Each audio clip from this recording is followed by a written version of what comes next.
The river remembers. It remembers the rain, the clouds, the mountains, the stone, everything that it has touched. And standing here on Wolftown Bridge, watching the Corrib gather itself and hurry towards Galway Bay, it is difficult to imagine that this great river began as something almost invisible. A single drop of rain, one tiny bead of water falling from the sky. That raindrop has travelled far. Once it was ocean, once it was cloud, perhaps once it was ice. And now, carried on the wind from the Atlantic, it races towards the 12 Pins, where the mountains draw the rain from the sky. It falls upon Beora. Beora, the ancient chieftain of the Firbolg. And here, where water meets mountains, the old stories begin to surface. The Firbolg came to Ireland as exiles, a people who had known slavery and flight. They found refuge in these western mountains, and somewhere among them was Galv, daughter of Brazil. The old story tells us that Galv drowned in the river, and so the river took her name, Aun na Galva, the river of Galway. The stories of the waters do not end there.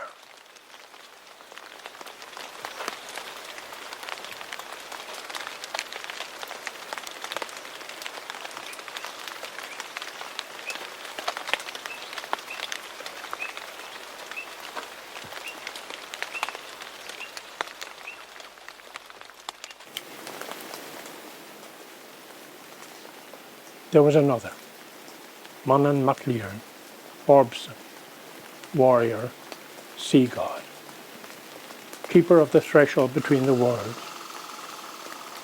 When Manan was killed in battle near Moycullen, the earth itself is said to have opened. Water burst from the ground, a flood rose, a lake was born. Loch Norbson, the lake of Orbson, and then Loch Corrib.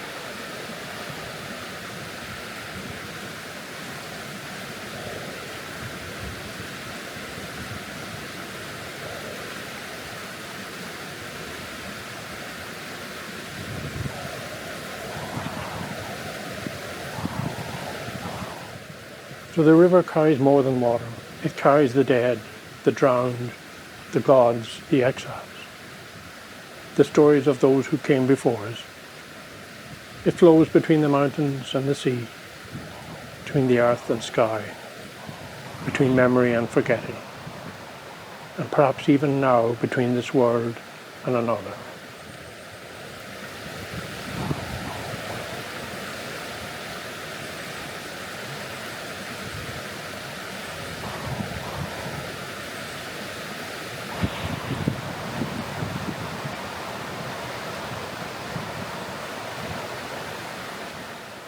We may smile at such stories, call them myths, legends, the imaginings of people who lived before science gave names to everything.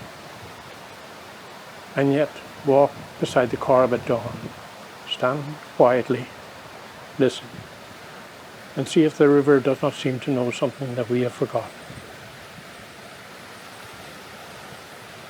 First comes the sound. Before we see the river, we hear it, a whisper, a murmur, a soft breathing against the stones. The Corrib speaks in a language without words. The Sufi mystic Hazrat Inayat Khan said, "The sound of water is worth more than all the words of men." Perhaps he was right, because the river knows how to quiet us. Its small sounds draw us closer. It ripples against the limestone, the soft breaking of water around a stone, and then suddenly the whisper becomes a roar.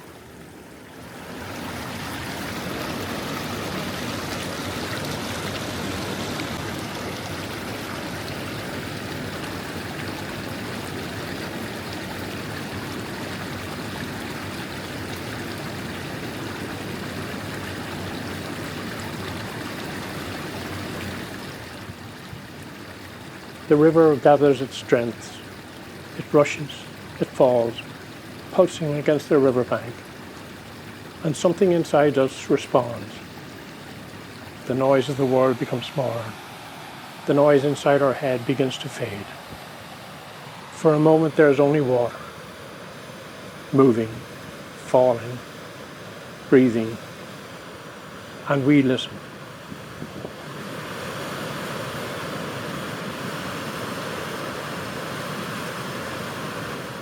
Then comes the smell, rain on stone, wet earth, heat, leaves, the dark, rich breath of the forest floor. The smell has a name, petrichor, a strange word for something so familiar, that scent released when rain meets the earth. It reaches us before we know what it means. Perhaps it carries an ancient memory, a time when the smell of rain meant water. Water meant life. Rain meant the fertile ground, but the rain could also mean danger, a river rising, a storm approaching, the earth remembering its power. Perhaps that's why the smell of rain can awaken something deep inside us. It's a memory without image, a memory without words, a memory held in the body.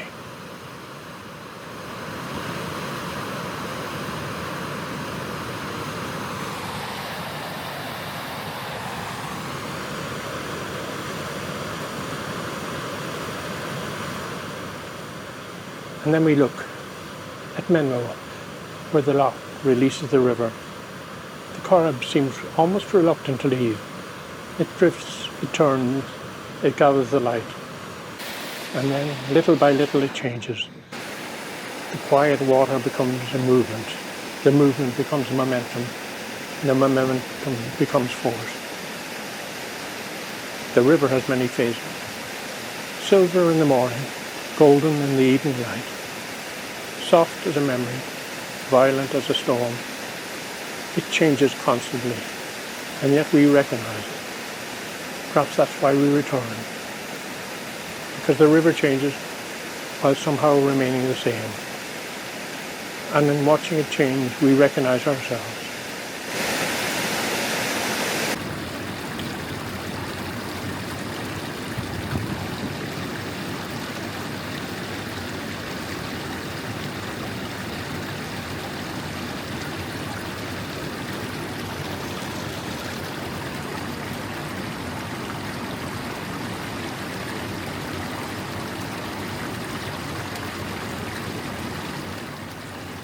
But there's another quality, something we cannot easily measure, something ancient, the spirit of the river. It's anima, standing beside the Corrib when the water is high. Watch it surge beneath the bridge and try to believe that it is only water. Volume, velocity, depth. The raindrop has become a force, something we respect, something we fear, something we cannot command. And perhaps that's the lesson. We have become very good at controlling our world. The river reminds us that there are forces greater than ourselves, that we are temporary, fragile, passing. The river was here before our footsteps, before our bridges, before our name, and it will flow on when our footsteps have disappeared.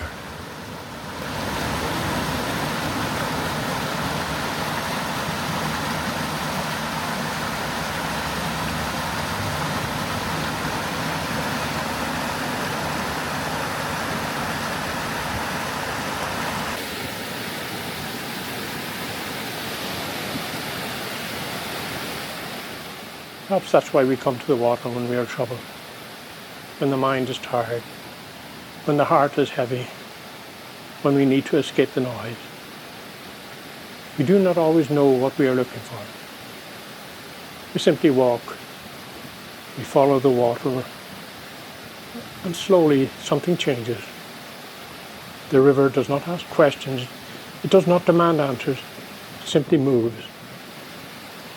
Around the stone, under the bridge, through the city, towards the sea. Perhaps healing begins there, in movement, in letting go, In understanding, we cannot hold everything forever. The river teaches us this without speaking. It takes what comes to it and carries it onwards. A fallen leaf, a branch, a memory, a life. Everything enters a current. Everything is carried. Everything changes.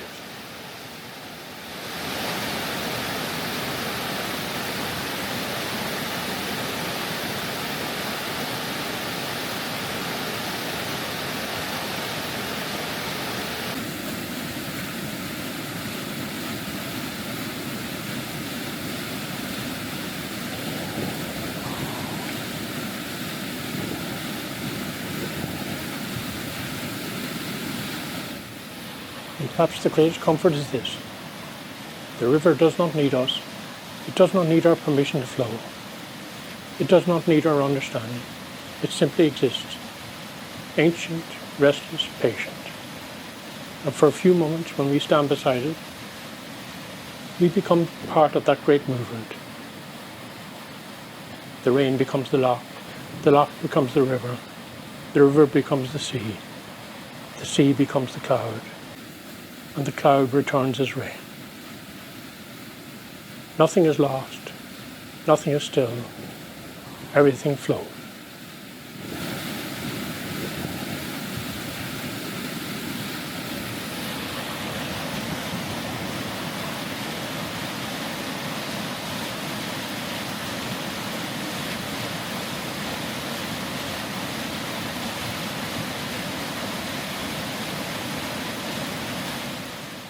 Perhaps we are not so different.